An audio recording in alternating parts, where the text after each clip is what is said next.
Hello ভাই, তোমাকে রিজভিনাসের নতুন ভিডিওতে স্বাগত।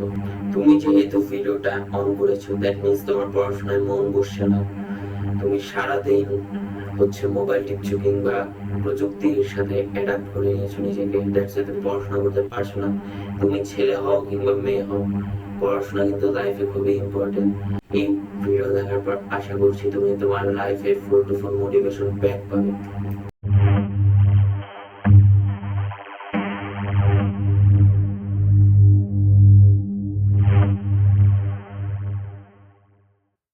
আই নো তুমি এই মানুষটার মতো নিজেকে মাঝে মাঝে স্ট্রেস ফিল করো যে হ্যাঁ, আমি আমার ফিউচারে কি করব, আমার পড়াশোনা হচ্ছে না, আমি খুবই স্ট্রেস ফিল করছি। হ্যাঁ, তোমার স্ট্রেস ফিল এখন হবেই।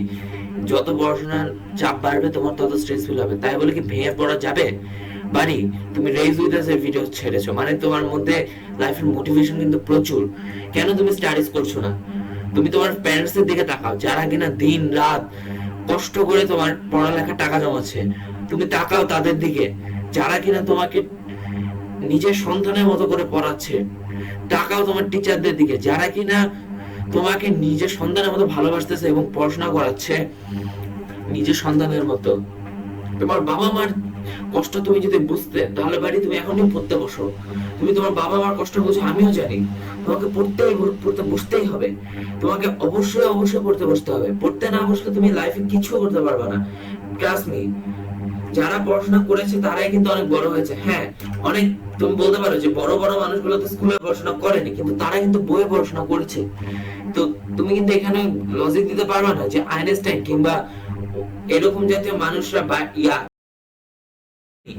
হ্যাঁ, তারা স্কুলে পড়াশোনা করতে পারেনি, কিন্তু তারা কিন্তু পড়াশোনা করেছে নিজের থেকে। কাজী নজরুল ইসলামকে দেখো, সে কিন্তু কোনো প্রাতিষ্ঠানিক শিক্ষা নেয়নি, তারপরে কিন্তু সে খুবই ভালো একজন কবি এবং শিক্ষিত ব্যক্তি হিসেবে কিন্তু আলোচিত। তাহলে তুমি কেন তোমার লাইফে পড়াশোনার সুযোগ পেয়েও করছো না, যেখানে অনেক মানুষ সুযোগ পাচ্ছে না? তুমি নিজেকে কি লাকি মনে করো না, নাকি মনে করতে চাচ্ছ আমাকে মনে করতেছে যে হ্যাঁ ও কি পারে, এই পারে ও পারে? তুমি তাদের দেখিয়ে দাও, হ্যাঁ আমি সব পারি, আমিই পারি, আমি করব এবং আমি করে দেখিয়েছি। যখন তুমি দেখাতে পারবে হ্যাঁ আমি করে দেখেছি, তখন তারাই কিন্তু এসে তোমার সাথে খুব ভালো আচরণ করবে। তখন তুমি দেখবে তোমার টক্সিক ফ্রেন্ড গুলো কেমনে কেমনে যে নিউট্রাল ফ্রেন্ডে পরিণত হয়ে গেছে। তারা তোমার ভালো যাচ্ছে এবং পড়াশোনায় সাহায্য করছে। বাড়ি, রিমেম্বার দিস লাইন, যারা পড়াশোনা করে তাদের কেউ কোনোদিন দমায় রাখতে পারে। তুমি কোটা আন্দোলনের দিকে তাকাও, এরা যদি পড়াশোনা না করতো তাহলে কি তাদের মধ্যে ইসলামের চেতনা আসতো? তো তোমাকে কিন্তু অবশ্যই অবশ্যই নিজের অধিকার সম্পর্কে জানতে হলেও অবশ্যই অবশ্যই পড়াশোনা করতে হবে। বাট তুমি যখন ইন ফিউচার বড় হবে, তখন তুমি লাইফে কি করবে? তুমি এই ডিভাইস নিয়ে যদি কাজ করো, তোমার পড়াশোনা করতে হবে।